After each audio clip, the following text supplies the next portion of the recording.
My dog has The fleas. sound is still there, the dog with fleas.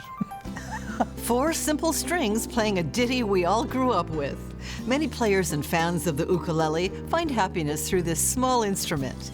2 brothers whose name is synonymous with quality ukulele have also found happiness by continuing their father's legacy and staying close to each other and their families. Samuel Kamaka Jr. and Frederick Kamaka Sr.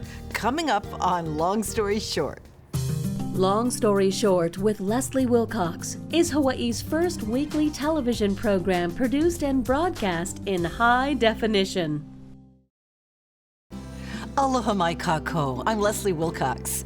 Ukulele virtuoso Jake Shimabukuro once said, "There's something about the ukulele that just makes you smile. It brings out the child in all of us." You can still see the child in 2 brothers in their 90s, Sam Kamaka and Fred Kamaka. They took over the ukulele business from their father, Samuel Kamaka Sr. They remember a childhood of family and fun, and always the music of the ukulele. Sam, what's your earliest memory of life? Where were you? What were you doing?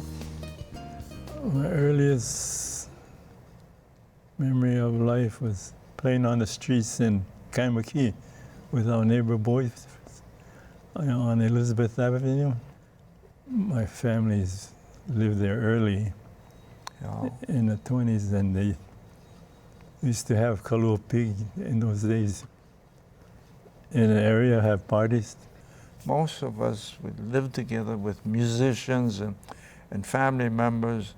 It's only about 2 square blocks, and we all played together, and so we grew up to know all our cousins. Now, how did it happen that musicians were living at the same place a family of ukulele makers were living? How did that happen? Well, I don't know, but when we were born, this is where we lived. And then I noticed you moved in 1929, which was the time when the Depression hit. You moved from Kaimuki. How come? I think Papa was interested in, he was always interested in floriculture and other things because he grew up on Maui, and he wanted to get somewhere away from the crowdedness of the Kaimuki. Also, we And bought the land in Kaneohe. It was 2 acres at least. And you're still there, right? It's still there. And the street name is Haliko, and, Haliko. and it was created from Right. Haliko bushes. Yeah. Oh, interesting. We had a dairy down below, and I remember going there to milk cows in the morning just to learn something. Did you like that as much as Kaimuki as little kids? More chores. It was different. Yeah, it was a big difference, of course. Most people, we had the same. We had a couple horses, and everybody had. In the afternoons, with the dairies, the cattle were up grazing at the base of the pali. It was all grazed, and as kids, at about 4 o'clock in the afternoon, we'd have to round up the cattle, get them moving. Oh, they all came home over their They all knew special where trail. they were supposed to go. Had a special trail, and You they all just got come them back. started. Had to get to a certain fence post, and all the ones for this dairy they all knew exactly which dairy they belonged to. Whether it was Tutakshara dairies, the Moniz dairy, or the Souza's dairy. Amazing how many dairies there used to be. Oh yeah, it was all agriculture on that side of the island. It's all changed. It's all wall-to-wall houses now. Sam Kamaka and Fred Kamaka watched as their father, Samuel Kamaka Sr., grew flowers and grew a business making ukulele. Whether he was tinkering with the sound of his ukulele or growing beautiful bird of paradise flowers, Sam Sr. was an innovator and a perfectionist. He developed an ukulele with a larger, rounder body, which became his iconic Kamaka pineapple ukulele. He found ways to keep his business alive during the Depression, and he introduced his sons, Sam and Fred, to the family business. So my father, he did a lot of things, and we wish he would stick to one thing, but you know, he kept us going for different things.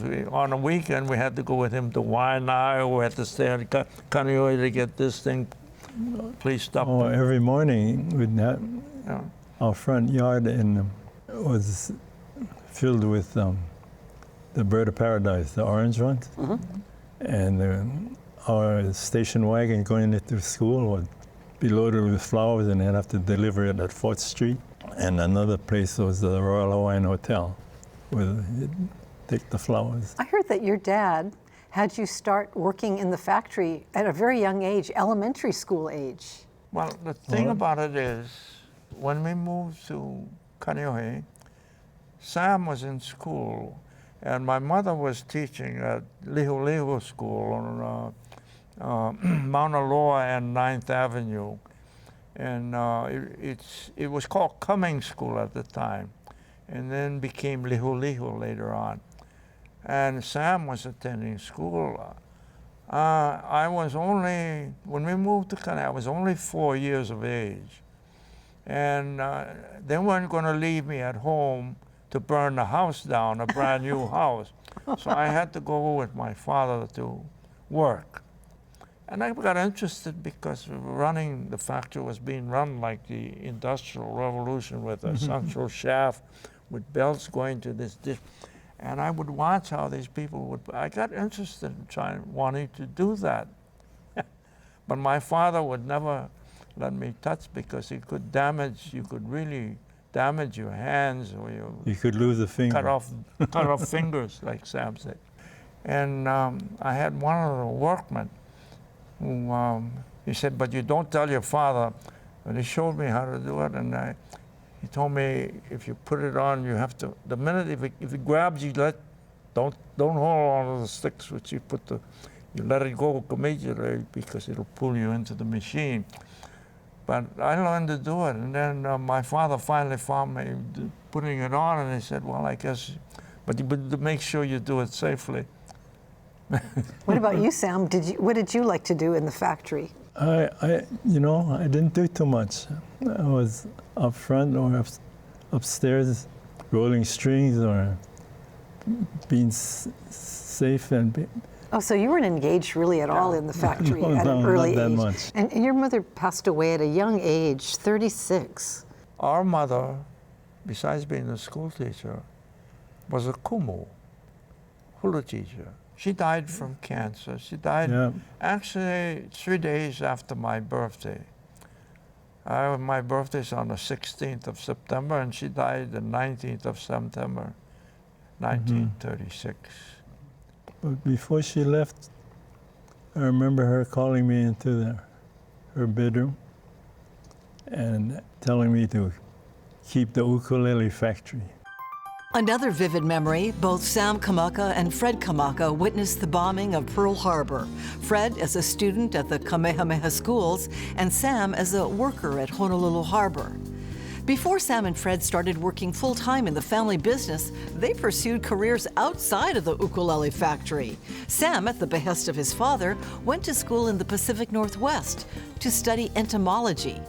Fred attended college with the idea of joining the FBI. And while their paths had nothing to do with the ukulele, their father certainly continued to influence their lives. You both had serious lives away from the factory when you went to school.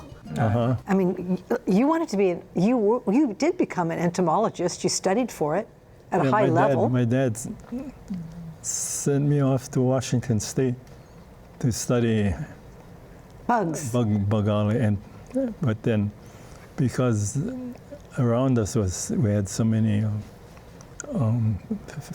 families with animals. And you were on your way to a doctorate. Yes, that was with the study of the insecticide it's a translocation through sap called octamethylphosphoramide. And meanwhile, your brother was interested in a very different kind of instrument, guns. Well, when we grew up, my father, actually, he had guns because he had served in the National Guard. And because I got really interested in it, I joined the rifle team in high school at St. Louis and first, and then at Kamehameha. I remember once the war started, he told my brother and I, he said, if the government ever calls you to serve, I want you to go. I don't want you reneging, so to speak. And he was proud of us that when we got drafted, that we went into service. He said, do for your country. And for you, Fred, it became a career Yeah. before your ukulele Right, career. Yeah, he was happy to it. When he died, I was a first lieutenant by then. And you became a lieutenant colonel. And meanwhile, you were going to become a scientist because of your early training, getting rid of the bugs in the greenhouse in Kaneohe. Right. I was drafted, I was sent to Guadalcanal because of my operating skills at the pier. So we were there only 2 years, but we had to clean with local boys. I can't remember all of them, but we cleaned out the forest and everything went on to this big tanker, and they all disappeared out in the ocean someplace. In so many family businesses in Hawaii, the children are encouraged to pursue higher education and professions that their parents could never have for themselves, resulting in mom and pop businesses reaching a dead end. For Sam Kamaka and Fred Kamaka, there was no question they would uphold the Kamaka family business if they were needed. Your father's impact on you is really clear. Right. Your growing up days. You know, Yeah. he was a good businessman, and he left us when he died. The business, you know, there was money available in the only 2 banks in Honolulu to run the business, and he was able to do that, take that. Yeah, you were still in Korea then. Yeah, he had the factory, he had the wood, it was still there, but he had released his workers 6 months because he didn't know whether we would take it over. But he had kept the business as Kamaka and Sons, and we stayed Kamaka and Sons until '68 when they turned it to Kamaka Hawaii. So Sam was the first to come back and take the reins. In '53, I was called home because my dad was dying from cancer. And on the night he passed away, on his bed, he asked me to call Father Benito. And right away I knew what was going to happen. So Father Benito brought him, knew what was going to happen too. So Father Benito brought him a little communion. As soon as the communion touched my dad's lips, he closed his eyes and passed away. And from then on, it was my job to restore the ukulele factory. And you hadn't had the hands-on with him. No. You were off doing other things. And so how did you find out the intricacies and the ins and outs? Well, the first thing I did was go down to the Ala Moana area and check with 2 ukulele makers. There were 2 gentlemen that were making ukuleles. One was Atau Cam and another one. And a lot of it was being done by hand, and then they referred me to the Kumalai boys, and I checked their equipment, but they weren't going to make ukuleles anymore. They kind of semi-retired their business. And then met this fellow, George Gilmore. He was a guitar maker. I learned a lot from him, and reviewing my dad's old ukuleles. That was a beginning of what I had to do to excavation and research. Yeah. And then at what point did Fred come back into the picture? When he came back, he was an officer at the service was over. Yeah. You were at that base in Waikiki? DeRusi, you had 20 Yeah, Fort years in? DeRusi. You had 20 years in. Were you planning Right, on I had retiring? 20 years, traveled all over, saw Second World War, Korea, and Vietnam. And I knew I'd always come home, and Sam knew that I would eventually. So when I did come home, we just had turned the company into Kamaka Incorporated. And it was, the first couple of years was tough because we had quit making ukuleles in Japan. And this meant that we had to redo how we did things. And we renovated in the first year, it was during the renovation of the back to make it more workable. After the Olympics in Japan, they went crazy for Hawaiian things. For instance, like now, they have more hula laus in Japan than they have in Hawaii. And they were crazy for their instruments. But now, of course, they're all making instruments around the world. But our product was the one name that they remembered from all the years. Our name is similar to Japanese name, Kamaka versus Tanaka. So the relationship is there. They always remember us.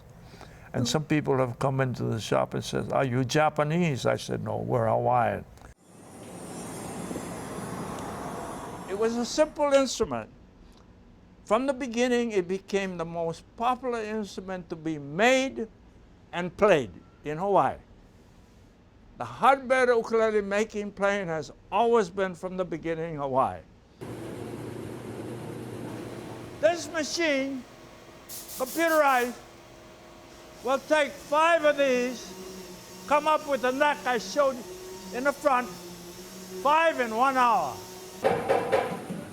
Now, once this is done, you put the body together, next station. We'll go up there now. Come in.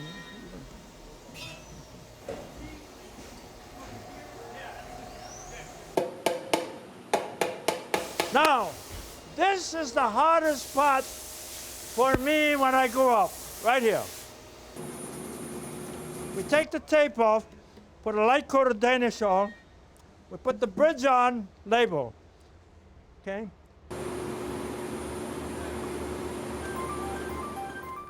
That's Fred Kamaka conducting the Kamaka Hawaii factory tour in September of 2016, just after his 92nd birthday.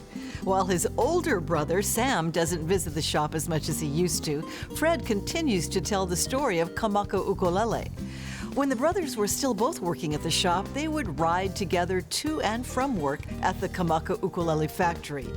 From their childhood growing up in Kaimuki and Kaneohe, through their time upholding the standards that their father established, Sam and Fred have stayed close and supported one another both as brothers and as business partners. You know, let's talk about your relationship. You're about 3 years apart? Two years. 2 years. You know, when boys or any children are about 2 years apart, they tend to knock heads, right? Or they can be close, but there's also a lot of friction. In your case? No, well, of course, as little kids would probably, played sports together. Yeah. No, but we kind of backed each other up when Yeah, we things didn't. got rough. I remember he come into my rescue for quite a number of times when I got into trouble. What kind of trouble? Well, you know. He wasn't a real good surfer and a swimmer. Yeah. So, And I loved it because I built my Well, see, surfboards and I got at the teased a shop. lot. I got teased a lot because of my middle name, Ku. And if you take Portuguese meaning of Ku means cuisine. yes. And yet, Ku is such a proud Hawaiian but it name. is, you know, the it's god of war. God of war plus the overall god of that the coup is. But you're right. It was a Right. Portuguese word for the rear end. Right. So, but that's not the way they treated my name. And I would almost get into fights for people. You don't tease me. And Big Brother would come calling? He would have to come and rescue me. Have you ever had an argument? I mean, you must have had arguments. I mean, I know you saved him as his big brother, but I can't remember it now. is that right? Because you're so close in age. Yeah. No, Maybe that's the secret of life. Don't argue. now it's the old things. Don't make waves.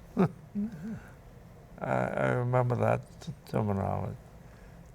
Oh, we've had some differences of opinion, but you know, when you ride together and you ride home together, you know, you better take care of each other. Your family seems like it's just been accomplished for a long time. Yes. You know, basically working on its business, on its craft, on its happiness. It just seems like maybe it seems.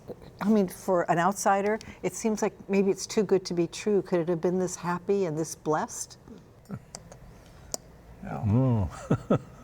We inherited something. We've been lucky. Yeah.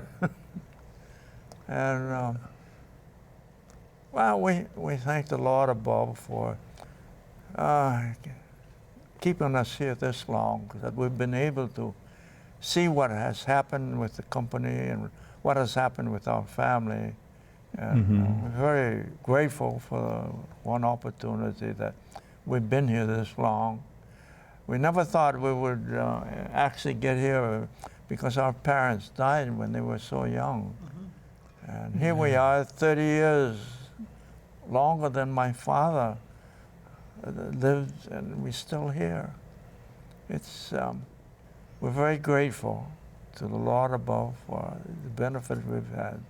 It's amazing. I didn't expect to be here at 94, or because my parents all went in their 50s, you know, and here. So the ukulele must be a blessing.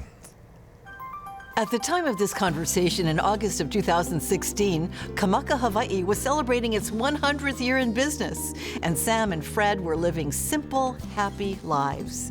Their sons and grandsons have brought 21st century technology into making Kamaka ukulele, and dedication to excellence and the strong ties of family are still key ingredients in the cheerful tones of every ukulele they make.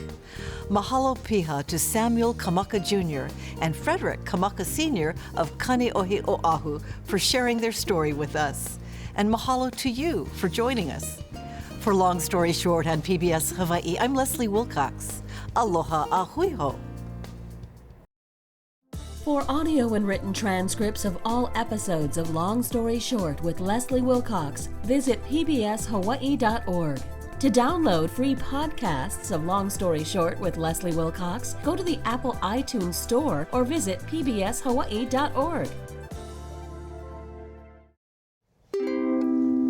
When I grow too old to dream, I'll have you to remember. When I grow too old to dream, your love will live in my heart. Oh, kiss me, my sweet, and don't ever part. For when I grow too old to dream, your love will live in my heart.